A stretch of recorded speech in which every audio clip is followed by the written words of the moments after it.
Hello बच्चों, good morning.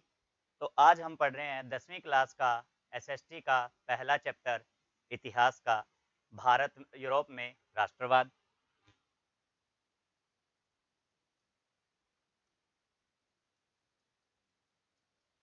Europe में राष्ट्रवाद का उदय।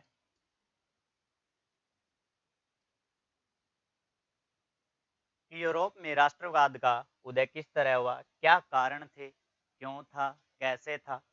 सबसे पहले बात करते हैं हम राष्ट्रवाद की कि राष्ट्रवाद है क्या।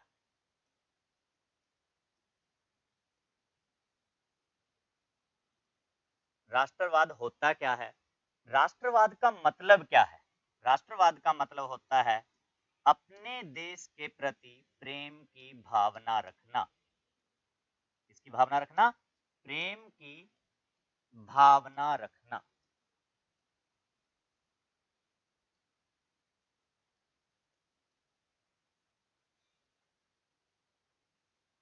अब प्रेम की भावना कैसे रखते हैं, बात करें हम 18वीं सदी की, थोड़ा सा पहले चलते हैं। 18वीं सदी की बात कर रहे हैं हम। तो यहाँ पे क्या था, जो यूरोप था हमारा, जिस यूरोप को आज हम नक्शे पर देखते हैं, उसमें 42 देश हैं।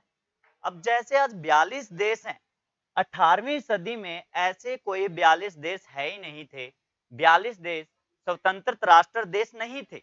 उस समय देश ना बोलकर हम बोलेंगे क्षेत्र में विभाजित था। जो यूरोप था क्षेत्र में विभाजित था।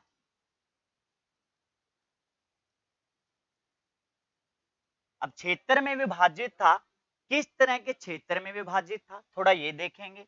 ये था छोटे छोटे क्षेत्रों में विभाजित, छोटे छोटे क्षेत्रों में विभाजित था। अब छोटे छोटे जो ये क्षेत्र थे, इन सब क्षेत्रों पर अधिकार था हैब्सबर्ग,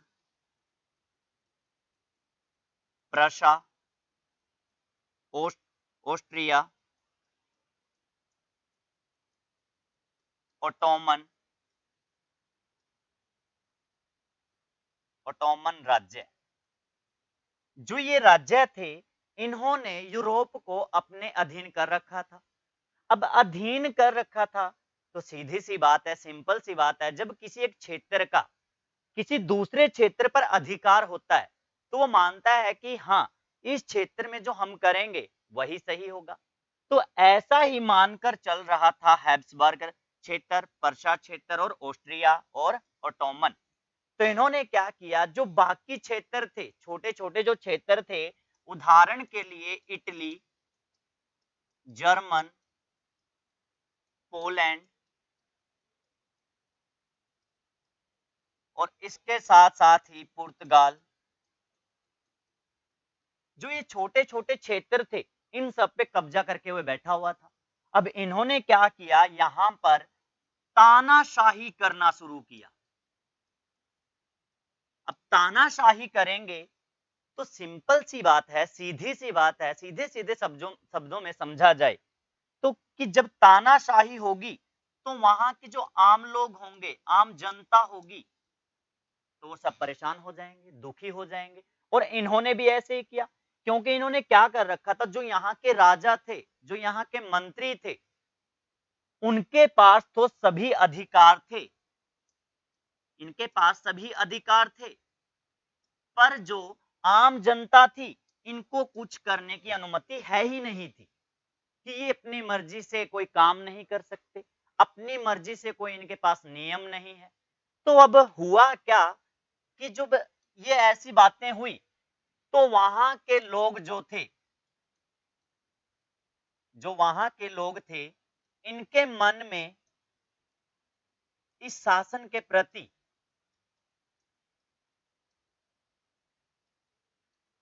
इस शासन के प्रति घृणा उत्पन्न हुई, गुस्सा आया। और यही घृणा गुस्सा बाद में जाके क्रांति बन गया। और यही क्रांति, यही विद्रोह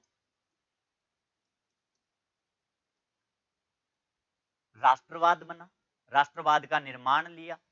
अब राष्ट्रवाद का निर्माण हुआ तो यहाँ पर जो यूरोप के छोटे छोटे क्षेत्र थे, इनके मन में ये जो क्रांति की भावना है, जो अपने राष्ट्र के प्रति प्रेम की भावना है, ये कहीं और से नहीं आई थी, बल्कि यूरोप का ही एक छोटा सा क्षेत्र था फ्रांस।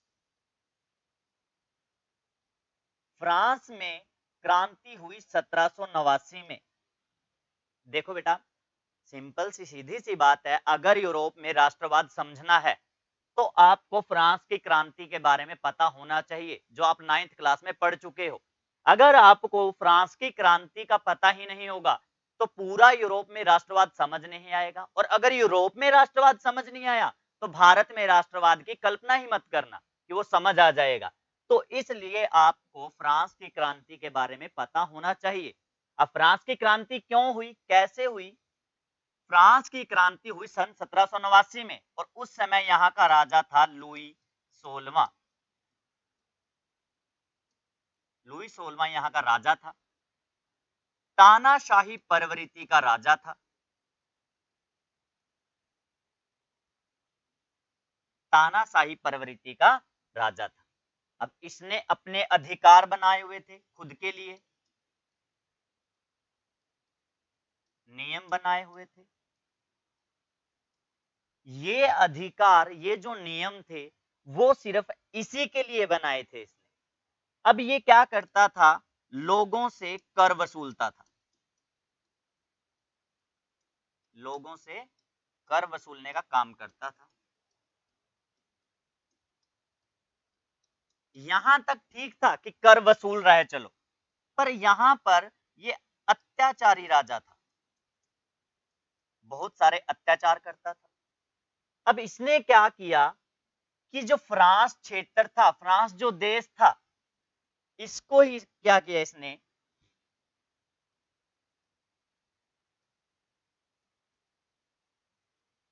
इसको ही किस क्या किया इसने, 3 भागों में, यहाँ के जो लोग थे उनको 3 वर्गों में विभाजित किया। जो फ्रांस के लोग थे, जो फ्रांस की प्रजा थी, उसको क्या किया इसने, 3 वर्गों में विभाजित कर दिया। अब वो 3 वर्ग कौन से थे, थोड़ा देखते हैं। पहला था कुलीन वर्ग,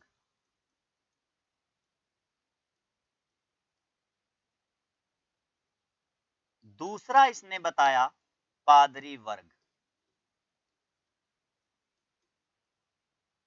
तीसरा इसने बताया मध्य वर्ग। मध्य वर्ग या मध्य वर्गीय, मध्य वर्ग या मध्य वर्गीय। अब जो ये 2 वर्ग थे ऊपर के, अब राजा ने क्या किया, लुई 16वें ने क्या किया, इनको अधिकार दे दिए, इनको अधिकार प्रदान किए। ये जो 2 वर्ग थे, इनको अधिकार दिए। अब कौन कौन से अधिकार दिए? इनको अधिकार दिए कि ये अपनी मर्जी से फ्रांस में कहीं भी रह सकते हैं, कहीं भी आ जा सकते हैं। यानी कि आज हम जिन अधिकारों की बात करते हैं ना, स्वतंत्रता का अधिकार, शिक्षा का अधिकार, ये उस समय सिर्फ इन 2 वर्गों के पास थे। शिक्षा का अधिकार, स्वतंत्रता का अधिकार, कहीं भी आने जाने का अधिकार। और इनके साथ साथ ही इसने इनको आदेश दिया कि कर वसूलो, कर वसूलो। अब वो कर कैसे वसूलना है, अब जो ये कर वसूलना है कि वो कैसे वसूला जाए, तो इन्होंने क्या किया, मध्य वर्गीय लोगों को निशाना बनाया। जो कुलीन वर्ग था, कुलीन वर्ग की बात करें हम, ये थे भूमि के स्वामी।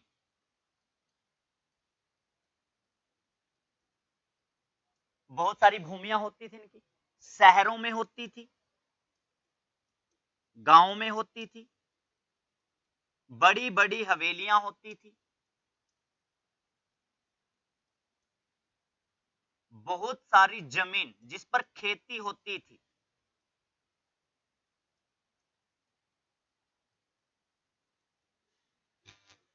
अब बहुत सारी हवेलियां थी, जमीन थी। अब इसके साथ साथ ही इनका जो काम था अब वो था मध्य वर्गीय लोगों से कर वसूलने का। ये इनसे कर वसूलने लगे अब किस नाम पर? भूमि के नाम पर, कि आपको जो भूमि दी गई है, जो भूमि प्रदान की गई है, उस पे आपको कर देना है, टैक्स देना है, शुल्क देना है। अब यहां से ये भी कर वसूलने लगा। पहले हमने पढ़ा यहां पे राजा भी कर वसूल रहा था, राजा भी कर वसूल रहा था, और राजा कौन था? लुई 16वें। अब फिर क्या हुआ, जो पादरी वर्ग आया, जो दूसरा वर्ग था पादरी वर्ग, अब इसने क्या किया, इसने एक अलग ही नियम बनाया, अलग ही अधिकार बनाया अपना, और मध्य वर्गीय लोगों से कर वसूला, वो भी किस तरह से? चर्च के नाम पर।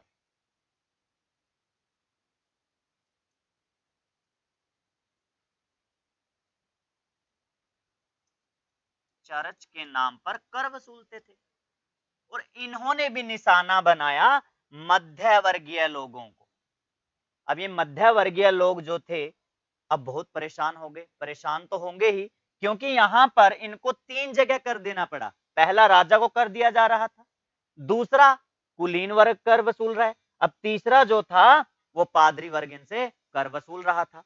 अब जैसे ही ये व्यवस्था शुरू हुई कि 3 वर्गों को 3 जगह, ये जो मध्य वर्गीय था 3 जगह पर कर देने लगे।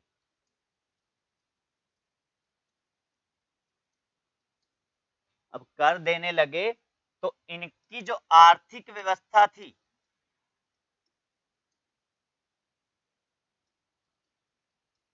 वो बिगड़ गई। इनकी जो आर्थिक व्यवस्था थी वो बिगड़ गई, जिसकी वजह से यहाँ पर खाने पीने की कमी आने लगी। अब मध्य वर्गीय लोगों ने सोचा कि कब तक इन 3 जगह पे कर देना पड़ेगा, कब तक ऐसा चलता रहेगा कि कुलीन वर्ग, पादरी वर्ग और यहाँ तक कि राजा भी हमसे कर वसूले। तो इनके मन में क्रांति की भावना आ गई। लोग इकट्ठे हुए, इकट्ठे होकर इन्होंने प्रदर्शन किया लुई 16वें के खिलाफ। लुई 16वां जो राजा था उसके खिलाफ प्रदर्शन किया। अब प्रदर्शन किया तो जो कुलीन वर्ग और पादरी वर्ग के लोग थे इनकी संख्या यहां पर थी कम, तो इसलिए ये कुछ नहीं कर पाए और राजा को अपनी राजगद्दी छोड़नी पड़ी। और सन 1791 में यहां पर संविधान की स्थापना हुई, यानी कि लगभग 2 साल के कड़े संघर्ष के बाद यहां पर संविधान की स्थापना हुई।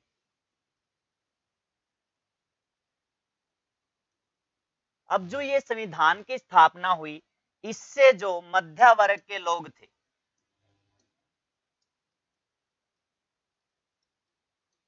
मध्य वर्ग के जो लोग थे इनको भी अधिकार प्राप्त हुए, और जिसकी वजह से ये लोग यहां पर अपनी जिंदगी सही से व्यतीत करने लगे। अब जो ये उदाहरण था, जो फ्रांस की क्रांति हमने देखा, तो कई बच्चे सोच रहे होंगे कि बात तो हम यूरोप की कर रहे हैं, तो फिर फ्रांस की क्रांति पढ़ने की क्या जरूरत है? बेटा मैंने अभी बताया कि जो फ्रांस है यूरोप का ही एक क्षेत्र है, और जब यूरोप में राष्ट्रवाद फैला उस समय का समय भी 18वीं सदी का था, और जो फ्रांस की क्रांति है वो भी 18वीं सदी यानी कि 1789 में हुई।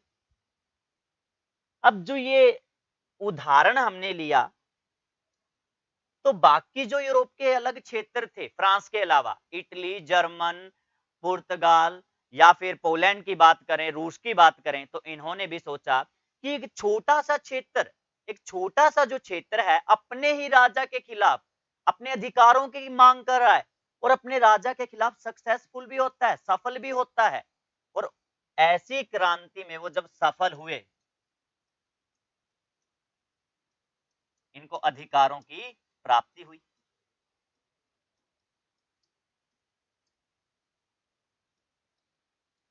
अधिकारों की प्राप्ति हुई। और इसी का उदाहरण देखकर पूरे यूरोप के जो छोटे छोटे क्षेत्र थे, इन्होंने भी क्रांति करना शुरू किया।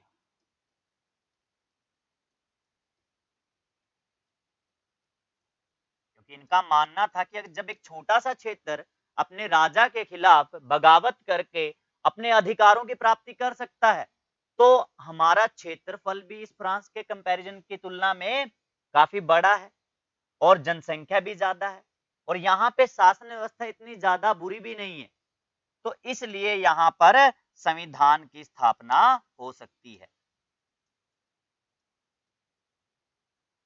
अब उसके बाद इन लोगों के मन में यही राष्ट्र जो भावना उत्पन्न हुई, यही कहलाई राष्ट्रवाद।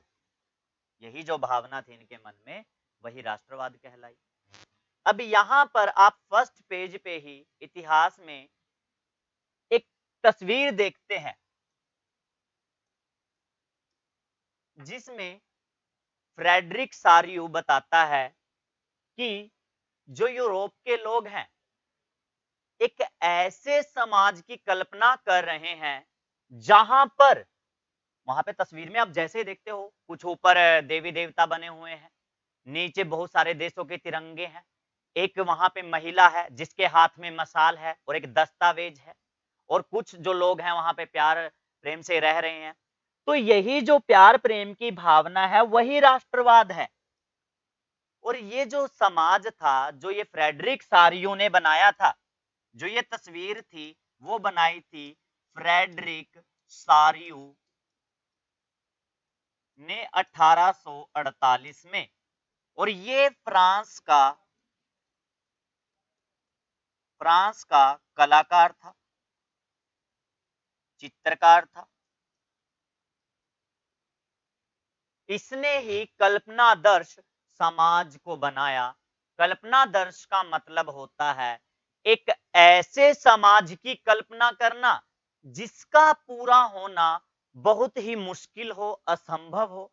उदाहरण के लिए हम सपने देखते हैं कि ऐसा होना चाहिए कि काश सपने में मैं प्रधानमंत्री बन जाऊं, राष्ट्रपति बन जाऊं। तो ये जो सपने हैं वो क्या है? कल्पना करना है। और यही कल्पना की थी फ्रेडरिक सारियो ने। फ्रेडरिक सारियो की जो कल्पना थी वो राष्ट्रवाद की थी उस समय। उसने बताया था कि पूरा यूरोप कुछ समय बाद ऐसे रहेगा। ऐसे कैसे रहेगा कि यहाँ पे जो देवी देवताएं हैं वो आशीर्वाद देंगे, सभी जो देश हैं मिलकर रहेंगे, सभी देशों के तिरंगे एक ही जगह पे फहराए जाएंगे। जो संविधान, जो एक महिला खड़ी हुई थी वहां पर, एक हाथ में मशाल थी, एक हाथ में दस्तावेज था, वो दस्तावेज संबोधित करता है पूरे यूरोप के संविधान को, कि पूरे यूरोप में एक ही संविधान रहेगा। जबकि ऐसा कुछ हुआ ही नहीं था। वो सिर्फ एक बात कर रहा है कल्पनादर्श की। कल्पनादर्श का मतलब होता है एक ऐसे समाज की कल्पना करना, एक ऐसे समाज की कल्पना करना जिसका पूरा होना असंभव हो। यानी कि सपनों की दुनिया में जीना।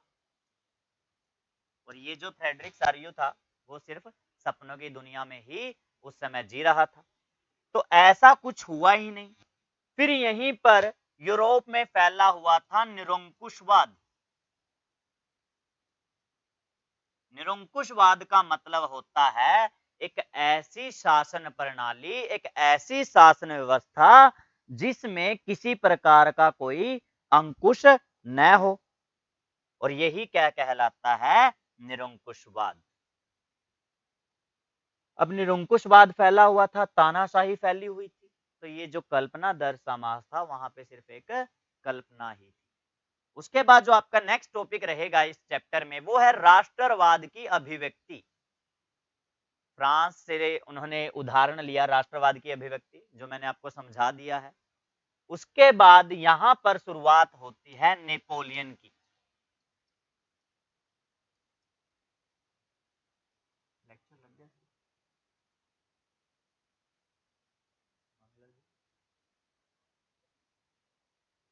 बस हो गया, तो फिर नेक्स्ट